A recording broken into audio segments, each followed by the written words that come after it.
Good morning, good afternoon and good evening. It's Lee from Magnetic North Adventures, and today it's Sunday, so I'm going to do a slightly different video. I'm going to have a walk down to the local churchyard, which is about 30 minutes from where I live, and I'm going to show you the church, some of the features on the church and some of the features around the church and some very old tombstones. So it's just a different type of adventure for today. So today's shout out video mention is going to go to Brad Burkle of Burkle Cerakote and Burkle Cerakote Family Adventures. Now they do magnet fishing, cerakoting, things like that, and the very intro and outro to this very video was designed by Brad, and I'm very happy with that intro, and I like it a lot. I like the peacefulness, I like the colours, I just like everything about how it was put together. So massive shout out to Brad, thank you very much. And I hope you all enjoy the intro and outro as much as I do, and that is now going to feature on every single video from now on.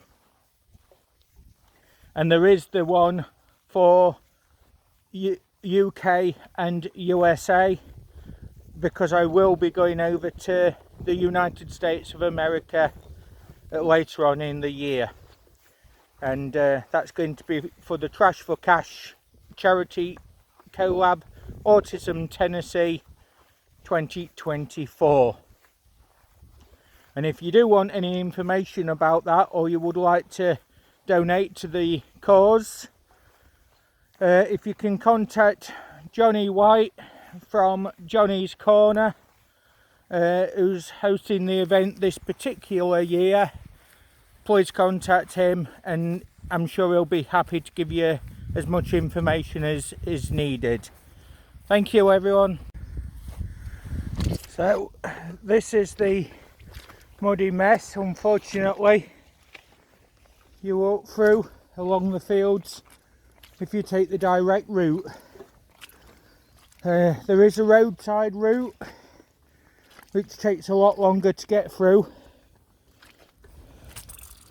but this is the conditions of getting to the building. So as you can see, it's all the way down. So what I tend to do is I'd normally walk the roadway. I just thought I'd walk this way to show you as well. This is the start of the churchyard, which is St Peter and Paul of Old Brampton, Chesterfield, Derbyshire, England. And we've got the old lights there, just up there, and this is the local war memorial to soldiers, sailors and airmen from times past. And that's the church. There is a service on at the moment, so I will be keeping respectful and just staying outside whilst the service is on. So just coming to the front of the very edge of the graveyard, we've got this beautiful Celtic cross structure, 1852, and died 1936. Then got the angel, which were Catherine Amy Edmonds, who died September 6, 1912, aged 55 years. And that's such an important stone here. You don't see too many angel stones There was very expensive memorials at the time. And then you got a different Celtic type cross just there. And then as we get back here, you got different ones as well. And then we've got this one here, 1908 to 1938, and it's Frederick Butcher. You do get a few of these granite obelisks as well.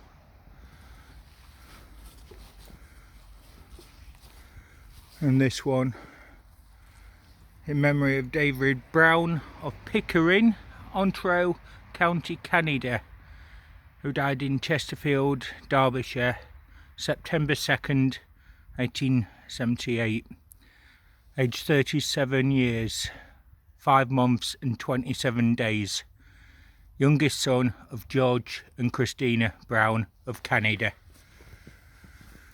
So that, again, is a very, very expensive memorial, and it just shows that people from all over the place, all over the world, can be in any graveyard. You've got that one there as well. Royal Scots Fusiliers, killed in action July 14th 1916, age 19. Private Joseph Jackson, King's Liverpool Regiment, killed in action France, October 15, 1916, age 30. Private Luke Jackson, 7th Leicester Regiment, 16th November 1918, age 24. So there you have a grave with 3 family members and the mother, I assume. Yes, the mother, Mary.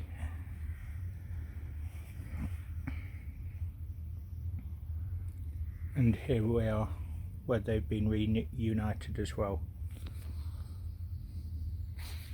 This particular church was built in 1100 or just before, and between 12 and 1300 it was adapted, and these side features were added by 1400, and since that date the church has remained pretty much as you see it now, with a few internal changes in the 17 and 1800s and in the 20th century as well. Now that church had no pews inside, it was just open space, and that was until the 1800s. Now you've got a lot of graves here that are mixed in old and new. The path is uneven, so you do have to be careful when walking around. Just down here it can get very slippery, very wet as well, just like there. See, it moves. Unfortunately, due to acid rain and industrialisation, some of the stones have become illegible, which is a great shame. This is a very early path. That is where, between the houses, what's now built from the 1800s, and the fields, you've got this very narrow lane. Now that narrow lane is originally where people would have come down to the church from all the other villages around, and this was a central point, and this was the main church up until about 1825, and then other churches nearby was built, and it divided the parish up. So the western part of Chesterfield became its own part, and the others in the south and east went to the other churches as well. So we've got a grave here, which is a very old one. Henry Bradley, who died March 24, 1795, aged 63, and Elizabeth, wife of above, died July 9th, 1819, aged 77 years. That name Bradley is also an ancestral family name of mine, and we do have relatives within the Chesterfield area, but it's unknown if that was actually a family member or not. It's nice, they're next to this old tree, right next to the old path, and they've got the brambles at the side of them, springtime daffodils there. It's quite a nice stone, quite modern, 1975, and you often see birds sitting here and having a bath, having a drink of water, so that's really nice.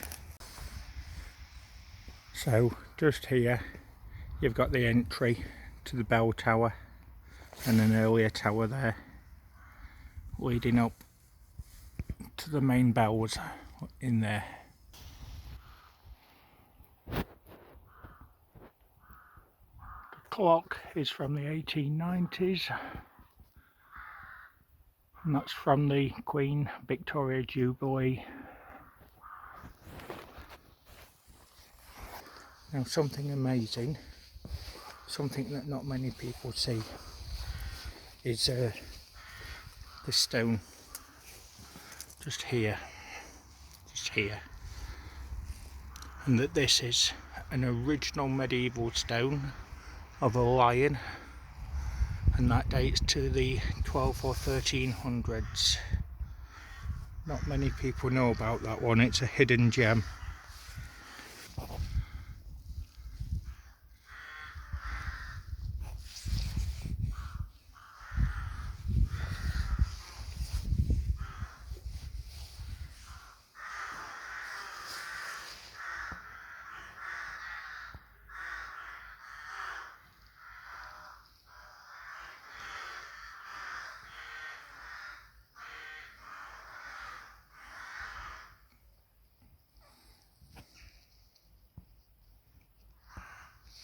The old iron boot scrape, that's from the 1880s, so that the church could be kept clean.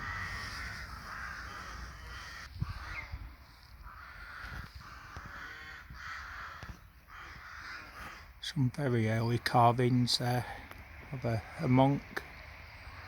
Again, that's a very early carving from the 12th or 13th century, and up there as well, but sadly that's eroded away. As we come down here, got Gargoyle's head just there again, medieval dress stone. Got beautiful Victorian 1890s drainage. As we come across this way, there is actually a very early sundial as well, and sundials were used in early days so people could tell what time it were. There we go, such a beautiful thing.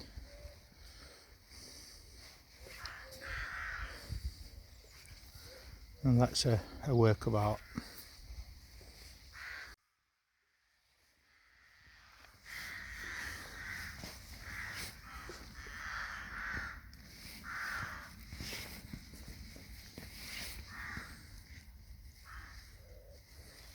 It's actually a tombstone as well, in memory of William T. Clark, Wigley Green, born November 15th, 1899, and died October 16th, 1916. And just at the back there, just there, them two lines on that roof, that's where the original wooden building used to stand from the 11 to 1300s, and that was taken down for this structure, the chancel, dating to the 1400s, and around about 12 or 1300 this bit was added to it, the entry point. So here we are, and there are graves in here back to the 1600s as well. So this little grave here, it's unknown who the person was. I and D was the name, or J and D, dated 1677. So it just shows how early some of the graves can be. There are a few Commonwealth War graves. Private B. Hoskin, Tyneside Scottish Regiment, 1st of June 1918, age 19. Francis Madden, Mathan of Netherlodes, who died September 23rd, 1797, age 49 years. And Bethany, wife of the above, who died August 29th, 1819. Now that is a time when Britain had the only coin issued in 1797, a cartwheel penny and a cartwheel 2p, and they was actually worth double in metal, so they was taken out of circulation within the year. And that is a time from King George III of England. Simple memorial. They maybe couldn't afford too much, but it's a memorial. Here lieth the body of Edward Madden, departed this life May 29, 1778, age 57 years.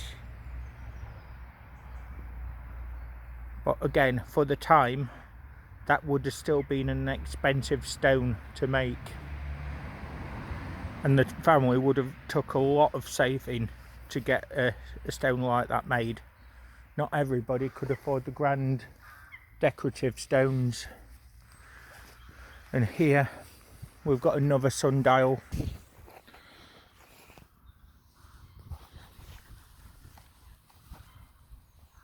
There we go.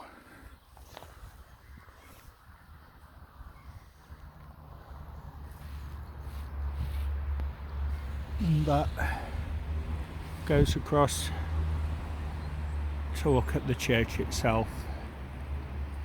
Now you have got a nice weather vane up there as well. It's up there. The rooster up there. But what is nice in this particular part of the cemetery is you've got the daffodils, you've got all these plants starting to form as well, and they're just very, very nice. Brings a lot of colour into the area. The lovely old houses all around the edge of the village. But if you do want to check out the church, there are photos online, and you can go and have a look at St Peter and St Paul, Old Brampton, Chesterfield, and it tells you all about it and the memorials that's inside as well. Now I have come across another little structure. Now it's a very old red telephone box, and this one has got a King's type crown, so it's pre-1952 on this particular style.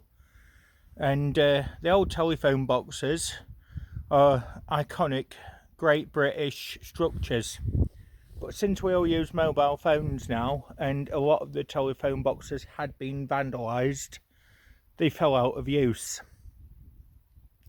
And what we have actually done in the UK with the surviving examples is we've turned them into book library book swaps, and that is where you can bring a book and exchange it for another book that's in there to read. It keeps education going, and it means that you can enjoy another read of another book. It's a very good idea, and a lot of people of all ages use that service. I'll just show you that now. So here we are, the iconic red telephone box. These started appearing in the 1920s, and they was used all the way through until the 1960s, when the style started to change to a lightweight telephone box with more glass and steel and aluminium in the 1970s. So basically you've got the door, and it's just a simple pull handle bit, and you've got the old straps there that held the door on, and that is where the phone used to be, in there. Concrete floors. And then immediately at the side of it, you've got the old post box, and again, King's Crown on it, and George Regina, and again that one there as a maker's mark, Allen and Co, London, and again that is pre-1952. But there you go, it still says telephone at the top of it, which is nice. So this is the path that goes away from Old Brampton, and it joins eventually with the old area of Lineker, where it is now reservoirs and Cutthorpe, and again you've got old fields and things in the area. Now all this area was a massive pottery production works, so it would have been very, very busy from around about 1750 onwards. And I've just found on the path this piece of stone glazeware, brown on the outside, white on the inside, with speckled salt glaze, and that particular piece would be from the 1880s, and that would be local made, and that would be a farm storage pot for jams, preserves, things like that. So people use this route down here to get to other villages, to get to the church itself. Now just over here where this woodland is, you have got very early evidence of bell pits and coal mines, and that they was dating from the 1700s into about 1820, 1830 sort of date. And they're very small, but there is evidence of coal inside them as well. So as industry expanded, coal was actually mined as well. So as we get behind the church, which is just up on that hill, you've got lovely wide open country fields and the footpath that goes through, and it's just such a beautiful, peaceful area.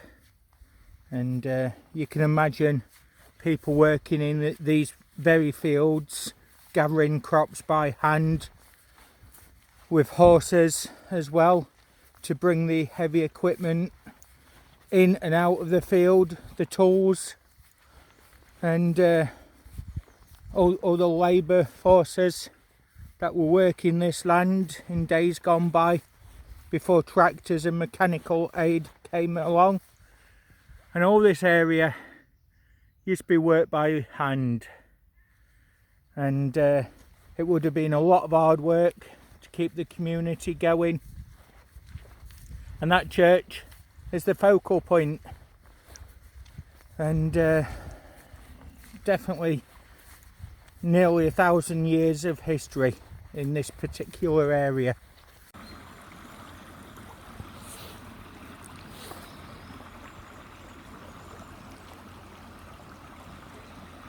Piece of nature. Well, I hope you enjoyed that history talk, walk and show around. So this is Lee from Magnetic North Adventures, signing out from another adventure, and I hope you all have a very, very good week. Until the next time, bye for now everyone, take care.